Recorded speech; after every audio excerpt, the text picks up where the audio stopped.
сейчас я вкратце расскажу, как мы будем с вами взаимодействовать. Если вы напишите комментарий в чате под видео во время стрима, то этот комментарий увидят все зрители. Если там будет какой-то вопрос, я отвечу на этот вопрос. А может быть, не отвечу. Но если вы хотите, чтобы ваш вопрос был озвучен обязательно, с какой-либо цензуры, тогда под видео есть две ссылки. Первая, ссылок там много, но самая верхняя ссылка на донат-стрим. Вы делаете любой донат, 2 рубля, 5 рублей, 100 рублей, и в месте для сообщений пишите свой вопрос. Чем дороже ваш вопрос, тем раньше я начну на него отвечать. То есть, если поступило 5 вопросов, 4 по 10 рублей и 1 по 100, на первом месте будет стоять вопрос за 100 рублей, а все остальные будут ниже. Если вдруг появится какой-нибудь вопрос за 1000 рублей, то на первом месте будет стоять вопрос за 1000 рублей, второй вопрос за 100 рублей, и все остальные потом. Если вы хотите, чтобы я озвучил, что поступил вопрос от такого-то, такого-то человека, тогда в термине сообщения напишите, что вопрос от меня и вопрос. Если вы сделаете донат от 500 рублей и выше, вот здесь появится ваше имя на 1 месяц. С одной стороны, может показаться, зачем это надо. С другой стороны, если вы, например, напишите вместо своего имени Василий, Агафен или еще какого-нибудь, услуги фотографа, и телефон, или e-mail, то здесь будет висеть именно эта запись. То, что вы написали в поле имя. Также вам доступно будет указать URL видео с YouTube протяженностью не более 10 минут. Это также доступно при донатах от 500 рублей и выше. И ваше видео мы посмотрим в любом случае, даже если оно было отправлено, когда стрим не идет, закончился или еще не начался. Просто я это видео включу в ручном режиме и всем покажу. Также вы можете записать свое сообщение не текстом, не буквами, не на клавиатуре, а воспользовавшись микрофоном. И тогда ваше сообщение мы послушаем. Также без какой-либо цензуры, резок, запискиваний и прочего. Собственно, и все, что касалось донат-стрима. Также внизу есть другая ссылка на Donation Alert. Если вы сделаете донат по этой ссылке, то ваше сообщение, не имя, а именно ваше сообщение, будет отображаться вот здесь, внизу экрана, ровно 7 суток с момента ее отправки. Либо до того момента, когда кто-нибудь отправит туда свое сообщение дороже вашего. Также есть ссылка на Boosty. Что эта ссылка дает? На Boosty отображается все то же самое, что вы смотрите здесь на YouTube, ВКонтакте. Но, оформив самую дешевую подписку, за 100 рублей на данный момент, вы получаете возможность в комментариях указывать свои темы в течение всего месяца. То есть вы оформили подписку, заплатили 100 рублей, ваша подписка действует месяц, и вы можете отправлять свои вопросы, свои темы, все что угодно, и все это будет использоваться при создании тем нового стрима. Если же заплатите не 100 рублей, а купите более дорогую подписку, то ваше имя точно так же появится вот здесь, в спонсорах канала. Появится не сразу, как только мне придет информация, что вы оформили подписку, я в ручном режиме ее добавлю. Также там есть возможность купить мега-дорогую подписку за 1000 рублей. Купив эту самую мега-дорогую подписку, вы должны в обязательном порядке указать свой рабочий телефон. Не в смысле телефон на работе, а телефон, который работает, по которому я могу до вас дозвониться. Электронную почту. Тогда я по этим контактам свяжусь с вами. Мы обсудим технические детали, протестируем. И если все будет нормально, вы станете соведущим одного выпуска стрима.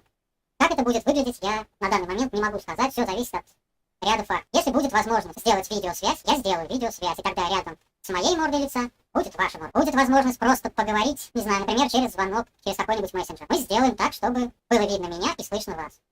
То есть именно этим мы и займем. Ну а пока можете поставить лайк и подумать, что вам больше подойдет. А стрим начинается.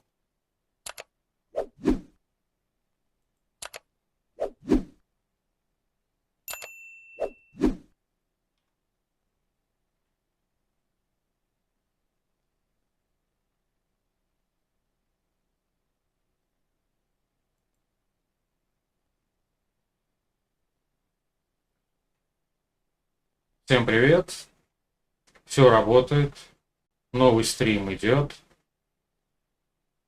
И теперь вы можете писать не только в чате под видео на YouTube, но и под видео ВКонтакте. Все это работает, все это наконец-то хорошо, чудно и прочее отображается на экране. А теперь небольшая рекламная пауза. Всем привет! Когда-то давным-давно приходилось собирать все данные в Excel файле. Здесь доход, там расход, тут налог, здесь расход, еще что-то как-то.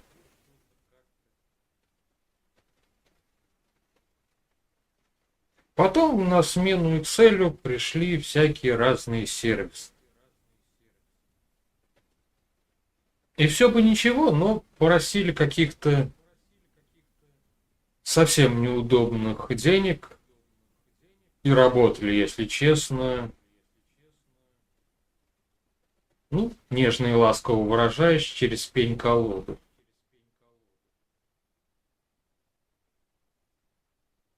А тут на днях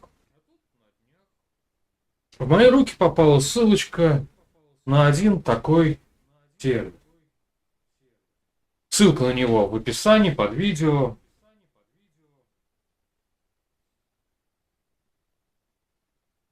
И знаете, не скажу, что это идеальный сервис, но в каких-то моментах удобный, рабочий, внушающий доверие. Что вам нужно сделать? Заходите, регистрируетесь, загоняете все свои счета или все те, которые вам нужно обработать. Банковские, не банковские, просто взяли, занесли, добавили. Если вы какая-то контора, то время, которое эти счета будут запрашиваться, будет небольшое. Если вы физическое лицо, данные будут запрашиваться пореже. Но данные все попадают в этот сервис, автоматически проходят всякие узлы, и в итоге вы получаете удобные, нужные вам отчеты.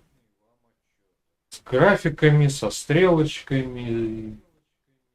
Смотреть приятно, удобно.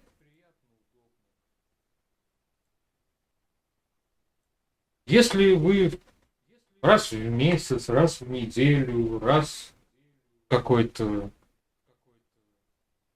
временной период что-то делаете, платите, например, ну банально. Оплатили телефон, оплатили интернет, оплатили то, оплатили все. Создаете в сервисе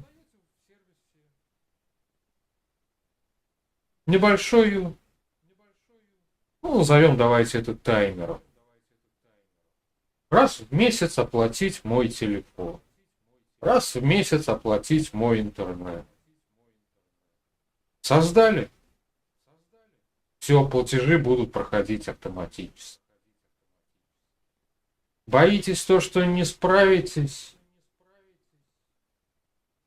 Есть чат, в котором запросто легко можно проконсультироваться со специалистом, который пояснит, объяснит, расскажет, покажет, как все устроено, как все настроить, как все сделать. Не хотите болтать в чате?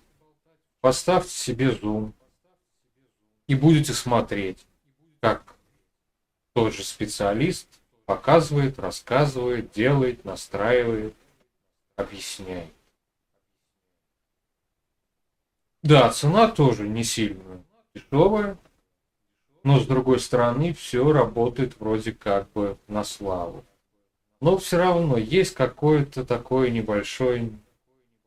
А вдруг оно не работает, а вдруг оно не надо, а вдруг оно еще чего-то там. Первые 14 дней в этом сервисе вы будете пробовать, смотреть, как все это делается совершенно бесплатно.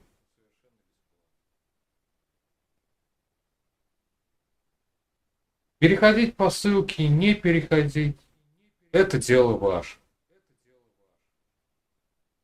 Но если вдруг перешли, понравилось, пользуйтесь на здоровье. Ну а теперь переходим к стриму.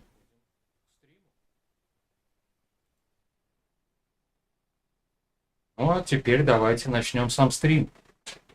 И начнем его с дополнений к обзору вот этих часов The Blaze Ars.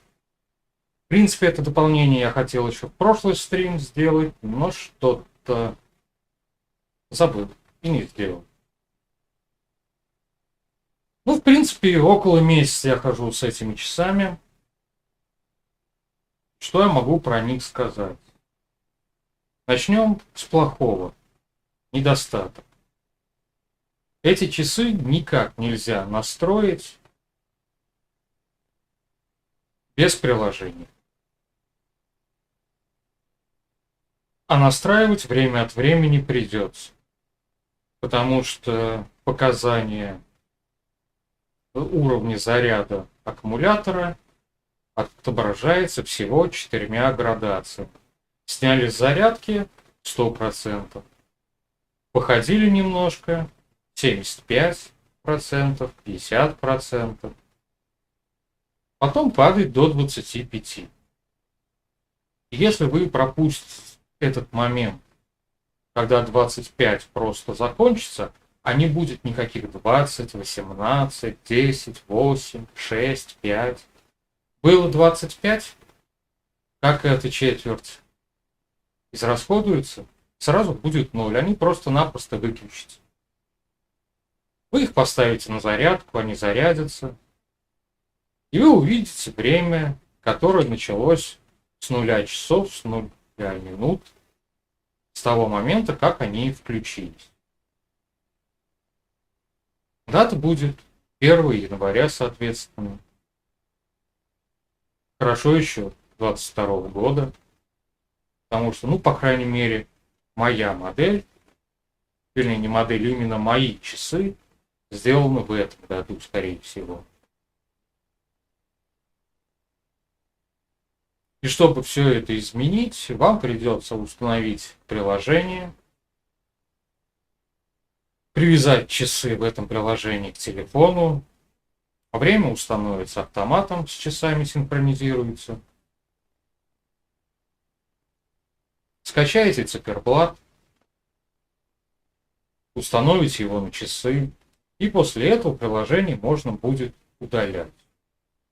Зачем его удалять? Ну, например, за тем, что ваш телефон будет постоянно включать GPS и Bluetooth. Если с Bluetooth включенным сейчас почти все ходят, и ничего страшного от этого не происходит, то GPS сажает телефон. Ну, на примере моего деревянного старинного андрофона, если я с этим приложением буду ходить, не буду играть на телефоне, постоянно его трогать, еще чего-то, просто положил в карман и куда-нибудь пошел, то он доживет часов до 3 дня. И в 3 часа дня уже где-то примерно плюс-минус полчаса он просто выключит, потому что будет полностью разряжен. Если же я буду время от времени заходить в какие-нибудь приложения, посидеть в ВКонтакте, написать какие-нибудь смс, почту, еще что-нибудь, то мой телефон просто-напросто не доживет даже до полудня. Часов в 11 будет уже 80, вернее, не будет 80-90%, то есть он будет где-нибудь 10, 15, 20% заряда показывать. И где-нибудь 11:30 он точно так же выключит. Поэтому на своем телефоне я просто-напросто удаляю это приложение сразу после синхронизации. И пришлось поставить циферблат, на котором отображается процент зарядки. Но так как этому показателю верить особо не стоит, нет, что было бы проще сделать нормальную отображение. Заряженный на 80%, пускай покажет 80%. Заряжены на 52%, пусть покажет 52. Но нет. 100, 75, 50 и 25. И вот как только у меня отображается 25, эти часы я снимаю и ставлю на заряд. Потому что заново ставить приложение, заново все скачивать, настраивать, синхронизировать, мне, если честно, не очень-то и хочется. Что касается показаний пульса и давления. Пару-тройку раз сверил с медицинским прибором. Пульс отображается в 80% отличие на 2-3 удара. Давление, скажем так, примерно 15% разницы. Причем, ладно, если бы в смысле, если бы часы брали только в плюс или только в минус, можно было бы предположить, что если показывать давление такое-то, то на самом деле оно такое-то. Но колебания идут как вверх, так и вниз. Сижу за компьютером, никого не трогаю, пишу тексты, смотрю видео.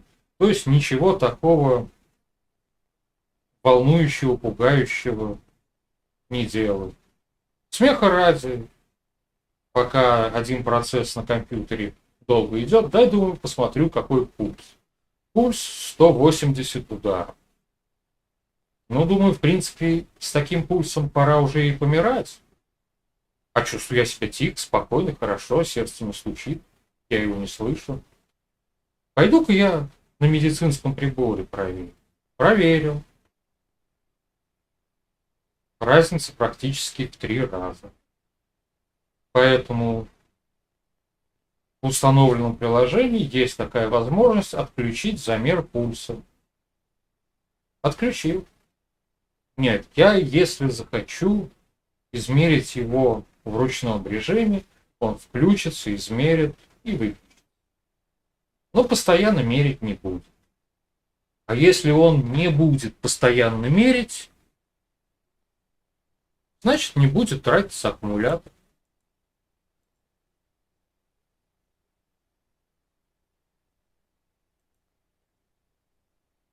По-моему, так более-менее правильно.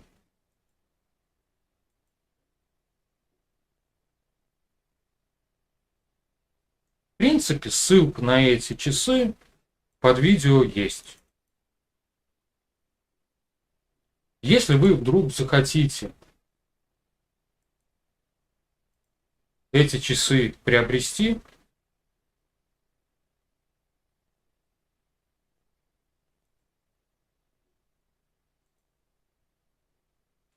приобретайте. Но приобретайте их в том случае, если вам нужны какие-то дешевые часы, которые меряют правильно ваши шаги, километраж. Хожу каждый день по много.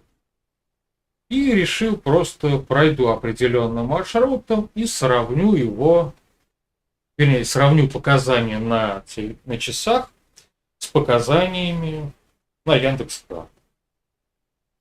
Разница 20 метров.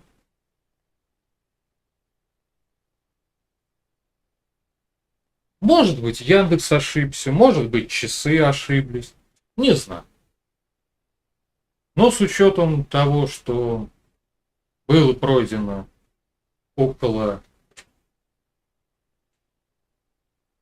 8 километров, я считаю этот показатель вполне себе достойным. Поэтому решать вам. Когда я последний раз заходил к продавцу на страницу, эти часы стоили чуть меньше 1500. Но сейчас распродажа на Алике. И вполне возможно, что на эти часы сделали какую-нибудь скидочку. Потому что без скидочки эти часы никто покупать не будет. Есть другие, более достойные. Да, более дорогие модельки. Но все-таки, если интересно, зайдите, посмотрите. Ну, про часы, пожалуй, все. Также хочу сделать небольшое дополнение и обращение к тем, кто подписан на меня на Boosty. Там сделали сообщение. То есть, если вы подписаны на Boosty, оформили какую-то, без разницы, дешевую, дорогую, какую-то подписку, то вы можете написать мне сообщение, не комментарий, а именно сообщение. И это сообщение я получу.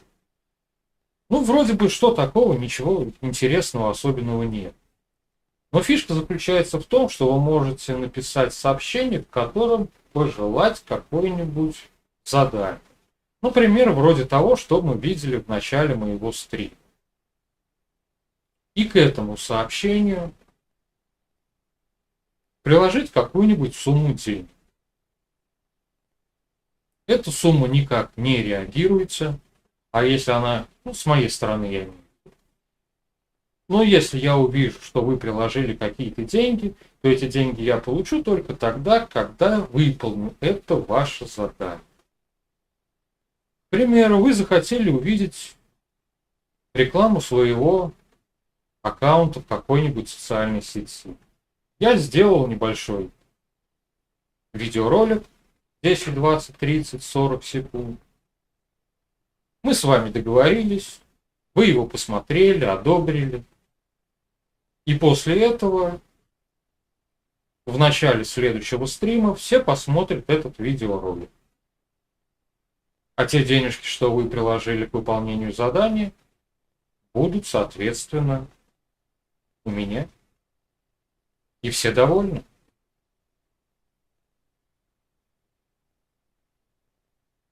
Ну а теперь давайте перейдем к вопросам, которые вы нас задавали.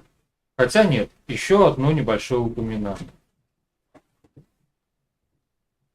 Чем первая часть, которая вот сейчас идет, отличается от вопросов? В первую часть попадают те вопросы, которые вы задаете, которые касаются меня. И те вопросы, которые я сам захотел озвучить. Во вторую часть, которая сейчас начнется, вопросы от доната, попадают те вопросы, которые вы отправили мне, воспользовавшись донатной ссылкой, воспользовавшись ссылкой задать вопрос автору и как-то еще. То есть это уже чисто ваши вопросы. Хотя бывает так, что я пишу список тех вопросов, которые я хочу обсудить. А потом кто-нибудь задает тот же самый вопрос, присылает денежку, и, соответственно, тот вопрос, который был бы в первой части, автоматом переходит во вторую часть. Такое бывает, и бывает часто. Ну да ладно, все это мелочи. Переходим ко второй части. Вопросы от донатора.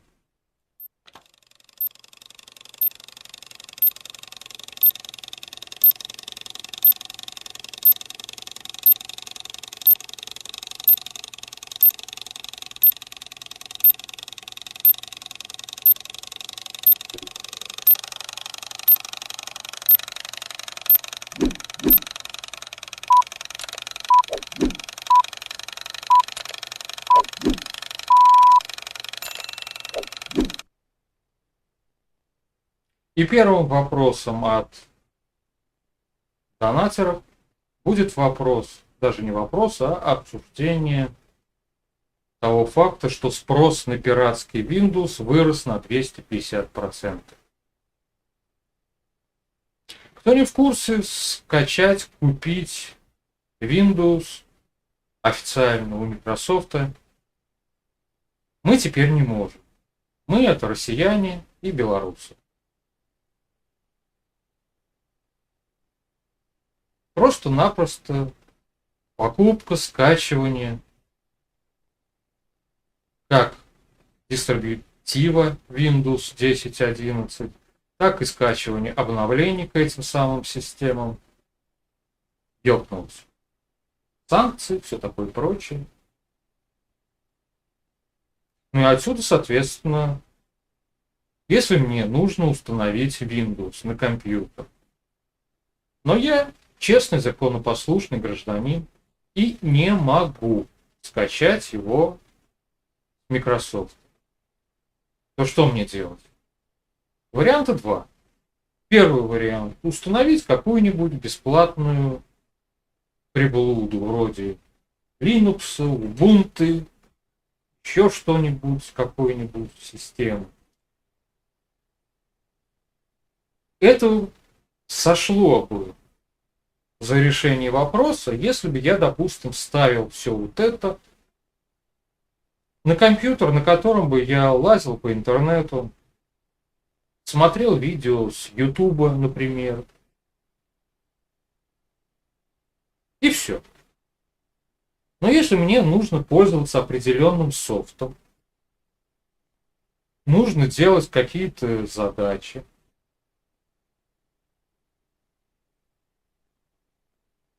черт, если я просто привык работать под Windows, но официально Windows я не могу взять, то что делать? Зайти на какой-нибудь торрент, выбрать нужную мне Windows и просто-напросто скачать, сделать загрузочную флешку, установить Windows, и кто от этого теряет? Я? Я ничего не теряю. Наоборот, я экономлю деньги. Так бы я купил Windows, а так я его бесплатно скачал. Да, я подвергаю компьютер риску. У меня могут быть вирусы, могут быть всякие скрипты и прочее лабуда. Но если, к примеру, я не просто читаю заголовок на торренте Windows 10 с этим и с этим, а если я еще пробегусь по комментариям, посмотрю, скачивали ли вообще это все, сколько скачивали, что люди написали.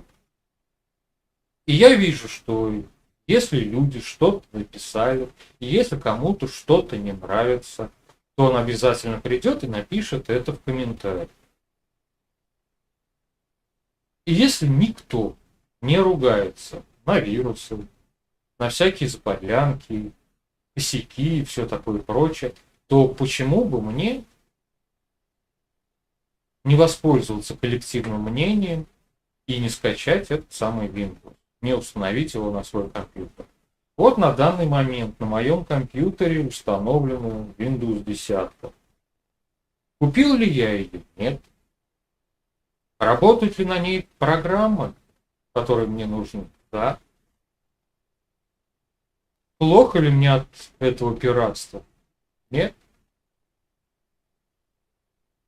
Более того, если вдруг в мои руки попадет черный флаг с веселым Роджером, это который череп с костями, то я даже, может быть, повешу его вот сюда на стену. Не потому, что я горжусь там чем-то, еще что-то. Просто так, для красоты. И все. Но то, что санкции от европейских, американских руководителей бьют в первую очередь по европейцам и американцам, ну, к этому мы бы уже должны быть и привыкнуть. Да, нам от них тоже нехорошо, но если сравнить тот минус, который получаем мы, с тем минусом, который получают они, то, боюсь, нашего минуса на фоне ихнего даже и видно не будет. Поэтому как-то так. Нужна свежая Windows. без каких-либо доработок. Чисто дистрибьютив, который недавно кто-то скачал с того же Microsoft. То у вас есть два варианта. Первый – это установить хороший, надежный VPN и скачать с того же самого Microsoft этот дистрибьютив. Либо зайти на тот же торрент, найти нужную модель, а поверьте, как только Windows запретил скачивание, там сразу же появились, не скажу, что десятки и сотни, но там можно найти уже очень легко дистрибьютив без каких-либо изменений, скачанный с Microsoft. Поэтому, если вдруг вам что-то подобное надо, то почему нет? Это не вы такой. Это они такие. Просто вас вынудили. И все. Ну а тем временем переходим ко второму вопросу. А второй вопрос прозвучал у автора именно так. Песков заявил, что Российскую Федерацию от интернета отключить не смогут. Я пересмотрел Пескова и нигде подобного не увидел. Потом решил, а дай-ка я спрошу у Яндекса. Спросил. И выяснилось, что Дмитрий Песков на самом деле это сказал. Более того, он добавил, что даже если будет попытка отключить, то у этой попытки ничего не получится. Да, нам будут недоступны некоторые сайты.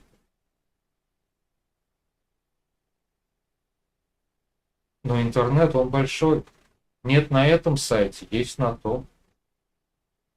И, к слову сказать, Дмитрий Песков – это не тот Дмитрий Песков, который пресс-секретарь царя-батюшки. Нет. Это совсем другой Дмитрий Песков, который занимается цифрой. Консультирует, еще что-то делает. И вот как-то оно вот так.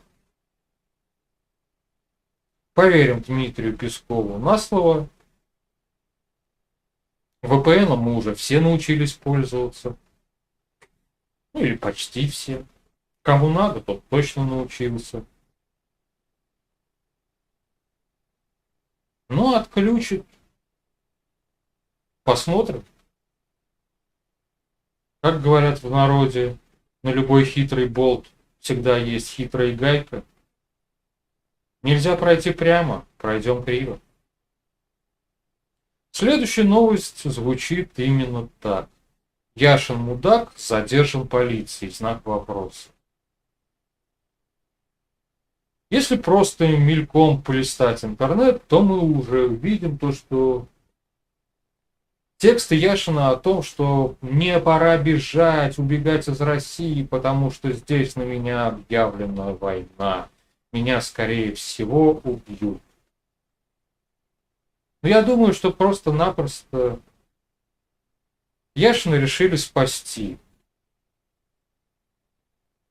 И спасти от злобных чеченцев, которые могли бы отправить его в какой-нибудь СИЗО города Грозный, где Яшин мудак 5 раз бы упал с кровати со второй полки, пошел в туалет пописать, поскользнулся и разбил бы себе череп.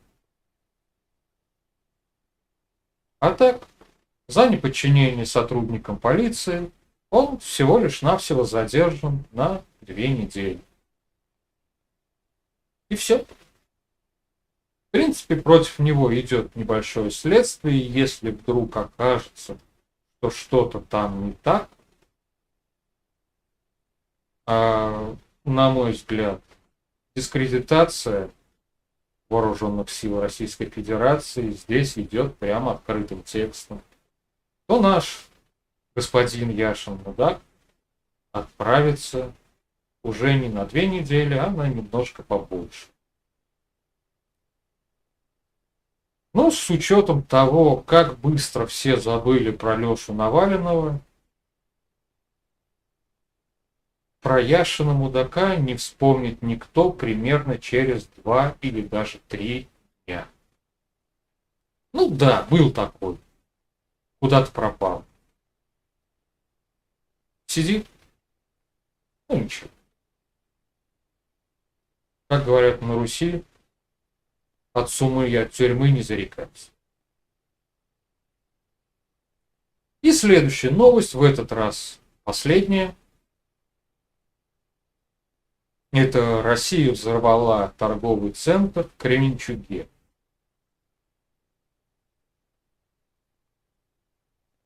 Да, Россия взорвала. Зеленский объявил о 1000 погибших мирных граждан. Кроме этого, многие дурограммщики 10 тысяч, 15 тысяч, 20 тысяч опубликовали. Причем некоторые из них были даже патриотично настроенными писарчуками, авторами нескольких больших дурограмм-сеток. Но если вы посмотрите на фотографии, на видео из взорванного России торгового центра, вы увидите, что перед торговым центром нет машин. Выйдите в свой городок. Большой, маленький. Но подойдите к торговому центру. Вот у меня за окном двухэтажный торговый центр, который в советские времена был универмагом юбилей. На первом этаже пятерочка. На втором этаже фикс-прайс, канцелярский отдел и спортивный зал. Все. Вот сейчас перед этим торговым центром стоит порядка 20, может 30 машин. И 1000 человек, если посчитать всех продавцов, тренеров, посетителей, которые в данный момент находятся там, мы увидим, я не знаю, 300 человек, максимум 500. А там большой торговый центр. Не 2 этажа. Машин почему-то нету. То ли все за здоровый образ жизни, то ли бензин там стоит так дорого, что все оставили свои машины подальше, около дома, в гаражах и еще где-нибудь. Но машин нет. Где люди, которые бегают, спасают, еще что-то делают? Почему все те, кто там бегают, либо с автоматами в военной форме, либо все одеты как инкубаторские. Зеленые штаны, черный футбол. А может быть, все дело в том, что по заявлению некоторых расследователей с марта месяца нет в инстаграме торгового центра ни одной фотографии, где этот торговый центр бы работал. По заверениям других товарищей, торговый центр использовался как обычное складское помещение, в котором хранили не носки, не тушенку, не рубероид и даже не кирпичи. Там хранилось вооружение, и это вооружение было взорвано. Я не хочу сказать то, что так получилось, что там никого из гражданских не погибло. Я допускаю, что некоторые гражданские там могли погибнуть. Мимо проходил, кирпич отлетел по голове, попал, ай-яй-яй, как нехорошо. Внутри в качестве рабочего какого-нибудь грузчика находился. Да, могли. Но это не 1000 человек. 10 максимум. И если бы они там находились, то программщики украинских каналов, нам бы каждого показали фотографию справа, слева, сверху, снизу, ранения, полученные от этой самой ракеты, крупным планом. Вот смотрите, это тут лежит, а здесь вот нога, а здесь вот рука, а тут ливер вывалился. Но нет, ничего такого. Да, показаны там пара-тройка тел, которые закрыты пленочкой на носилках. Поэтому все, что мы видим на подобных заверениях, заявлениях, попытка очернить вооруженные силы Российской Федерации. И все.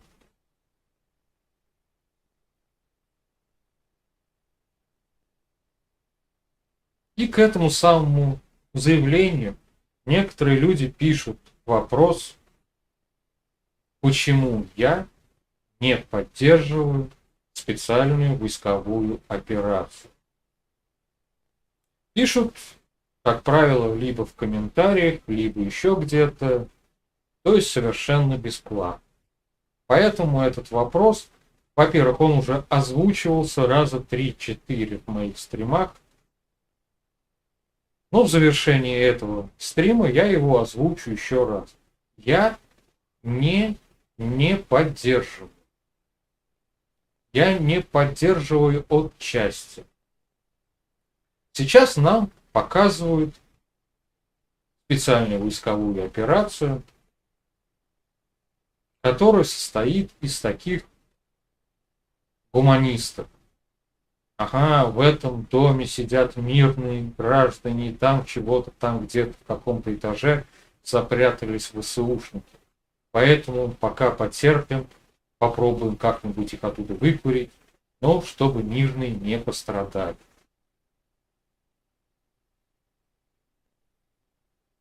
Вот лично я считаю данный подход к делу немножко неправильный. Подъехала бронированная машина. Не в упор, а так, чтобы из мутюгальника этой самой бронированной машины в доме было все услышано. И заявили, завтра ровно в 9 утра это здание будет обстреляно российскими ракетами. Кто хочет выжить, либо бегом выбегает из здания и бежит куда хочет, но от него подальше, либо, если крепкий, сильный и все такое прочее, то не выбегаешь сам, а выкидываешь в окно ВСУшника. Потом его автомат, потом выходишь сам. Не в окно, а через дверь. Выходишь безоружный. Тебя проверяют, задерживают на некоторое время, проверяют еще разок. И если ты не ВСУшник, если на твоей персоне нет боди-арта со свастиками, то ты возвращаешься домой и спокойно живешь.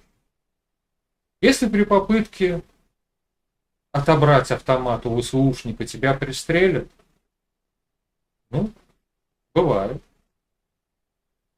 Если при попытке убежать из здания тебя пристрелят, такое тоже бывает. Но пристрелят тебя не российские войска, а твои защитники, ребята из национальных нацбатов, ВСУ и прочих. И из бронированной машины все это снимать на видео. А потом составить список патриотично настроенных блогеров и каждому из них скинуть ссылочку на это самое видео. Вот, деревня Украиновка объявили, что дом будет обстрелян. Вот гражданские люди выходят из этого дома. Вот по ним стреляют. И все. Какие наши каналы еще работают на той стороне? Я имею в виду в Европе, в Америке. И им тоже скину. Пускай покажут имбецилам, которые пока еще почему-то верят, что Украина права, и не наше дело, а украинское дело право, и они победят.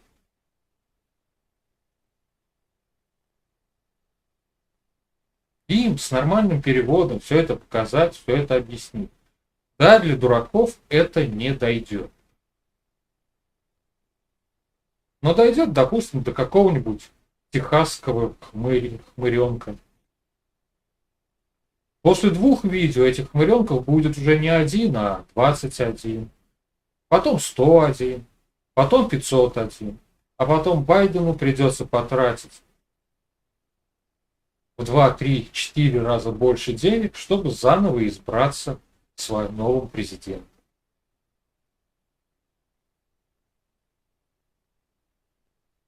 Почему нет? Да, Красная Армия всех сильнее, Красная Армия не воюет с мирным населением. Тут я не спорю.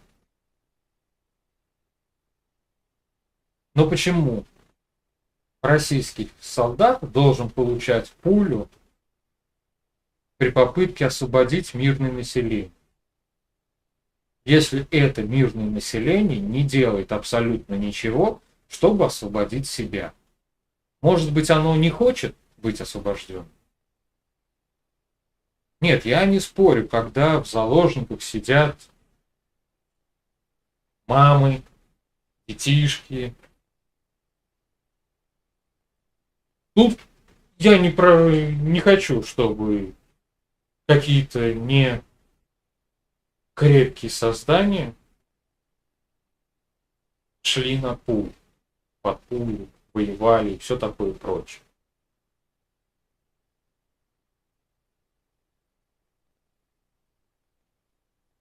Но у любого детеныша есть 2 родителя. Это мама и папа. И папа, договорившись с соседом из квартиры напротив и с соседом из квартиры этажом выше или ниже, может сделать небольшую группу.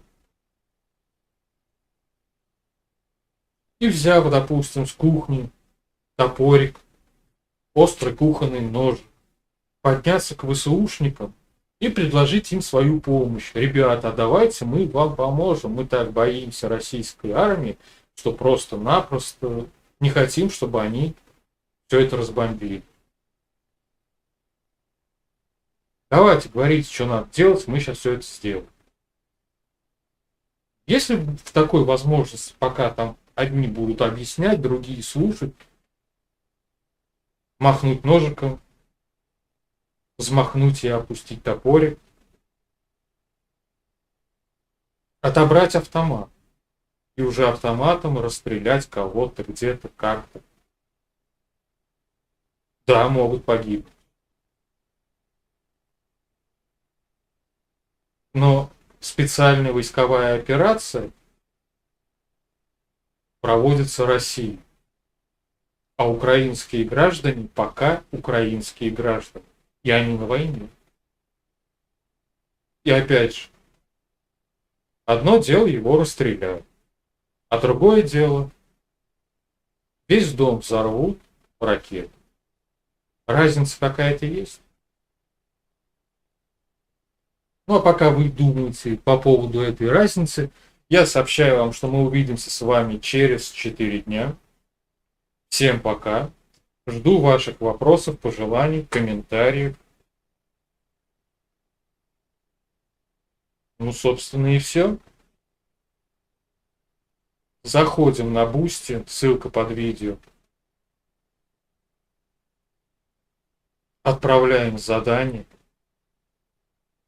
И делаем все, как вам хочется.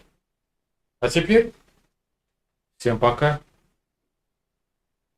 Увидимся уже в июле.